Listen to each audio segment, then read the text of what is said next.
उनकी पूरी टीम को हृदय से बधाइयां देना चाहता हूं। अपना दल के अपने जिलाध्यक्षों की पूरी टीम को बहुत बहुत बधाइयां देना चाहता हूं। मित्रों, नीरज जी हमारे पुराने साथी हैं, हम लोग पार्लियामेंट में साथ रहे। ये संगीत थोड़ी देर के लिए बंद हो जाए तो अच्छा रहेगा। बलिया की धरती पर जब नॉमिनेशन के लिए हम लोग आए इस सभा में, तो बलिया का जो नजारा हमने देखा वो अद्भुत नजारा था। जाति धर्म संप्रदाय से ऊपर उठ करके लोग कमल का झंडा लेकर के, सुभाषपा का झंडा लेकर के, अपना दल का झंडा लेकर के, निषाद पार्टी का झंडा लेकर के बलिया की सड़कों पर एक सैलाब बन करके उभर रहे थे।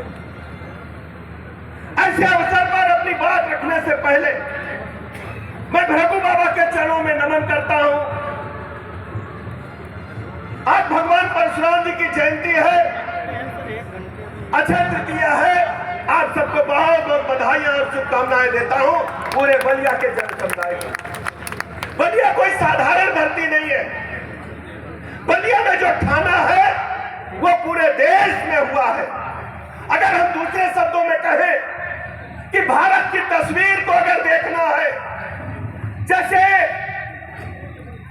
भगोने के एक चावल से चावल का कच्चा है कि पक्का पता चल जाता है, अगर पूरे देश की तस्वीर को नापना है तो बलिया के टेस्ट को नापो। बलिया ने सिखा दिया है कि पूरे देश में भारतीय जनता पार्टी और नरेंद्र मोदी जी की हवा चल रही है, सुनामी आ गई है। नीरज जी जब बोलने के लिए आए तो इनके आंखों में आंसू थे, भावुक हो गए। हमको भी पुराने दिनों की याद आ गई। मैं 1990 में लखनऊ विश्वविद्यालय छात्र संघ का अध्यक्ष था। दयाशंकर जी हमारे पुराने साथी हैं। हम लोग साथ साथ राजनीति करते थे। हमारे छात्रावास के सामने ही पूर्व प्रधानमंत्री श्रद्धेय चंद्रशेखर जी का कार्यालय होता था, भारत यात्रा ट्रस्ट के नाम से। मित्रों, हम सब जानते थे चंद्रशेखर जी गांव गुरबा के नेता हैं, चंद्रशेखर जी संघर्ष के नेता हैं। पूरे देश के पैमाने पर यात्रा निकाल करके गांव गुरबा को जोड़ने का काम उन्होंने किया था। वो असली समाजवादी थे, वो असली जयप्रकाश नारायण के वंशज थे। उनकी बात को आगे बढ़ाने का काम कर रहे थे। हम लोग छात्र राजनीति से आए। हम में जनता दल से अलग होकर के पूर्व प्रधानमंत्री चंद्रशेखर जी ने बनाने का काम किया था। अखिलेश यादव जी के पिताजी समाजवादी पार्टी जनता पार्टी के प्रदेश अध्यक्ष होते थे।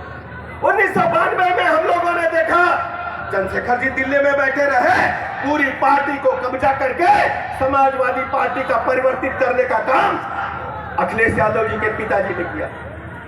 आज हम देख रहे हैं, लोग कहते हैं कि इतिहास दोहराता है, लेकिन जब समाजवादी पार्टी का युद्ध हुआ 16 में, सब लोग कहते हैं बलिया का बच्चा बच्चा जानता है, प्रदेश का बच्चा बच्चा जानता है। जब अखिलेश यादव जी के समाजवादी पार्टी परिवार में फूट हुई तो अखिलेश यादव जी ने भी मुलायम सिंह जी को अलग करके पार्टी को कब्जा करने का काम किया। ये किसी से छुपा नहीं होता था। मैं कहना चाहता हूं, ये समाजवादी पार्टी के लोग असली समाजवादी नहीं है। ये केवल पूंजीपतियों को आगे बढ़ाने का काम करते हैं और फैमिली को आगे बढ़ाने का काम करते हैं। अखिलेश यादव की पीडीए परिवार डेवलपमेंट अथॉरिटी है और कोई दूसरा नहीं है, परिवार डेवलपमेंट अथॉरिटी। जब समाजवादी पार्टी की सूची आई, तो हमने देखा समाजवादी पार्टी में अगर यादव समाज को निकाल दिया जाए तो समाजवादी पार्टी उसी दिन रसातल में चली जाएगी। इसका नाम लेवा उत्तर प्रदेश में नहीं रहेगा। लेकिन जब समाजवादी पार्टी की सूची को हमने देखा तो भाई और भौजाई के बीच में पूरी पार्टी के टिकट बंट गए। फिरोजाबाद से एक भाई चुनाव लड़ रहा है, आजमगढ़ से दूसरा भाई चुनाव लड़ रहा है, बदायूं से तीसरा भाई चुनाव लड़ रहा है, और भैया स्वयं कन्नौज से लड़ रहे हैं और भौजाई मैनपुरी से लड़ रहे हैं। बाकी यादव समाज के लोग कहां चले गए? मैं बलिया के यादव समाज के लोगों से पूछना चाहता हूं। आपने पार्टी का गठन किया था, कहां चले गए यादव समाज के लोग? आज यादव समाज के लोग अपने आप को ठगा हुआ महसूस कर रहे हैं। इनके पास कोई नीति ना कोई एजेंडा ना कोई विजन है। ये प्रदेश के डेवलपमेंट को आगे नहीं बढ़ा सकते। जब जब समाजवादी पार्टी सत्ता में रही है, अपराधियों का बोलबाला इस प्रदेश में रहा है। हत्या, डकैती, लूट, बलात्कार, बहू बेटी की इज्जत आबरू खतरे में डालने वाले लोग, 1000 से अधिक दंगा करने वाले लोग समाजवादी पार्टी के संरक्षण में पनपते रहे। ये मैं बलिया से आज कहने के लिए आया कि समाजवादी पार्टी के रिजिम में इसी बलिया में एक एक गाड़ी में 10-10 बंदूकें भर करके माफिया दान चलते थे। हमारी सरकार ने 1 डिस्ट्रिक्ट 1 प्रोडक्ट दिया है। हर जिले में कुछ नया उत्पाद है, लेकिन समाजवादी पार्टी की सरकार में 1 डिस्ट्रिक्ट 1 माफिया था। आज हम दावे के साथ कह सकते हैं कि भारतीय जनता पार्टी की सरकार ने माफिया अपराधियों का सफाया प्रदेश से कर दिया है। आज हमारी बेटी, आज हमारी बहू, हमारी माँ रात को 12 बजे भी चट्टी चौराहे पर निकल करके अपने गंतव्य को जा सकती है। किसी के माई के लाल की हिम्मत नहीं है कि हमारी बहू बेटी की तरफ पूरी नजर से देख सके। कांग्रेस का जो गठबंधन है, कांग्रेस सपा का जो गठबंधन है, इनके में कुछ समानता हमें नजर आई। मैं अध्ययन कर रहा था जब लखनऊ से चला कि क्यों दोनों की जोड़ी बार बार बनती है। एक बार बनी तो 0% पाई, कोई सफलता नहीं मिली। समाजवादी पार्टी और कांग्रेस दोनों फेल हो गए। तो पता चला समाजवादी पार्टी और कांग्रेस का डीएनए एक ही है।